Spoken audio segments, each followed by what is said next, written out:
नमस्कार, आप देख रहे हैं न्यूज कैपिटल एक्सप्रेस। मैं हूं आपके साथ गुंजन। भोपाल से खबरें जहां पर बालाघाट नक्सली मुठभेड़ को लेकर आईजी इंटेलिजेंस डॉक्टर आशीष ने किया खुलासा। 20 से 25 नक्सलियों की हुई थी मुठभेड़। सर्चिंग अभियान बालाघाट के जंगलों में अब भी जारी। मुठभेड़ में 2 इनामी नक्सलियों को किया ढेर। मध्य प्रदेश में पहली बार नक्सलियों के पास से BGL सेल बरामद किए गए। जी हाँ, BGL ग्रेनेड लॉन्चर के कारतूस पहली बार जब्त किया गया। नक्सलियों से बरामद हथियारों की जांच होगी और इतने हाईटेक हथियार कहां से आए। नमस्कार।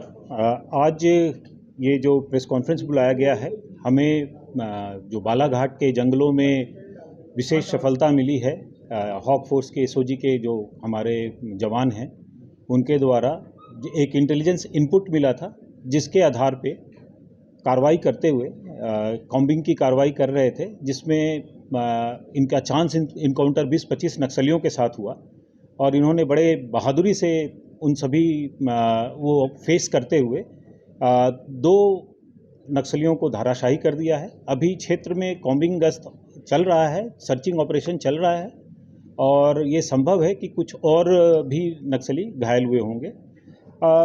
इसमें ये बताना इम्पोर्टेंट है कि पिछले 2 महीने में, रादर 3 महीने में ये दूसरा बड़ा सफलता है।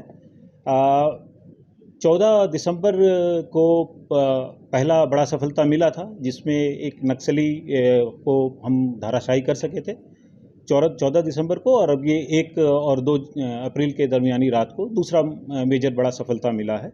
माननीय मुख्यमंत्री महोदय के जो निर्देश हैं, सुरक्षा की समीक्षा की गई थी और हम लोगों को स्पष्ट निर्देश दिया गया था कि जो भी इस तरह के एंटी नेशनल टेररिस्ट एलिमेंट है उन पे कठोर से कठोर कार्रवाई की जाए।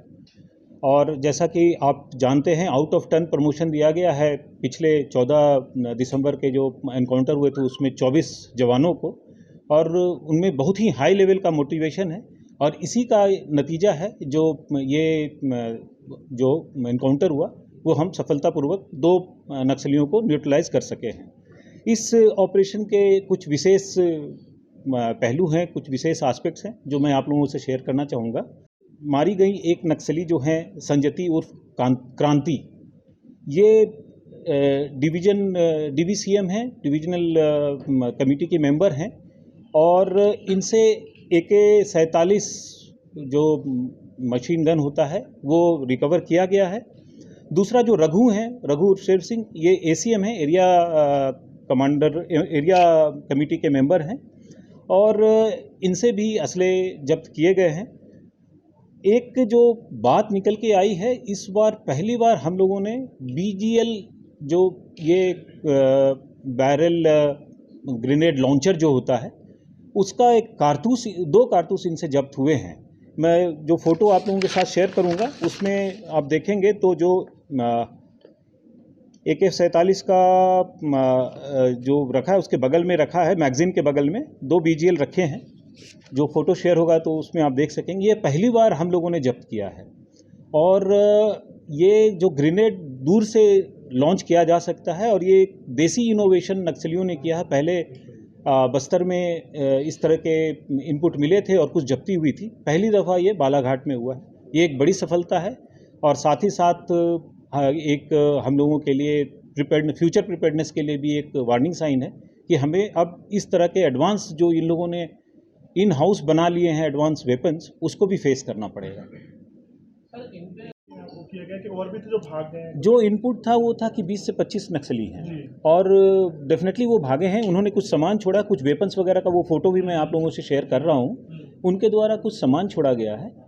इम्पॉर्टेंट इसमें यह है कि हमारे पास इफ़ेक्टिव इंटेलिजेंस था, पिन पॉइंटेड इंटेलिजेंस था, इसलिए हम उन पे प्रभावी घात कर सके, उन पे प्रभावी हम अटैक कर सके और हमने 2 नक्सलियों को न्यूट्रलाइज करने में सफलता मिली। सर, इंटेलिजेंस किसका था? कौन बड़े नक्सली का था, किन्हीं का था या कुछ बड़ा? ये सिक्योरिटी के पॉइंट ऑफ व्यू से शेयर नहीं किया सर, ये जा सकता। 20-25 आप नक्सली बता रहे हैं, क्या ये छत्तीसगढ़ के थे या बालाघाट के थे? क्योंकि इतने बड़ी संख्या में मध्य प्रदेश में कभी नक्सली नहीं, क्या आंध्र प्रदेश के थे? मैं बताना चाहूँगा कि नक्सलियों का रिपोर्टिंग रहा है, इससे बड़े संख्या में भी मूवमेंट हम लोगों ने देखा है और नक्सली में आप जब फॉलो करेंगे तो देखेंगे कि कई बार ऐसा होता है कि जो नक्सली पहले छत्तीसगढ़ एरिया में एक्टिव थे वो बाद में इधर शिफ्ट करते हैं। तो ये क्लियर कट मार्क करना डिफ़िकल्ट है कि छत्तीसगढ़ से थे या गोंदिया साइड से आए थे, लेकिन हाँ इनका मूवमेंट इस साइड रहता है और ये सभी एक साथ हो लेते हैं। दूसरा ये है कि इतने संख्या में नक्सली के इनपुट मिलते हैं और जब प्रभावी इनपुट मिलते हैं तो हम ऑपरेशन में सफल भी होते हैं। सर क्या कुछ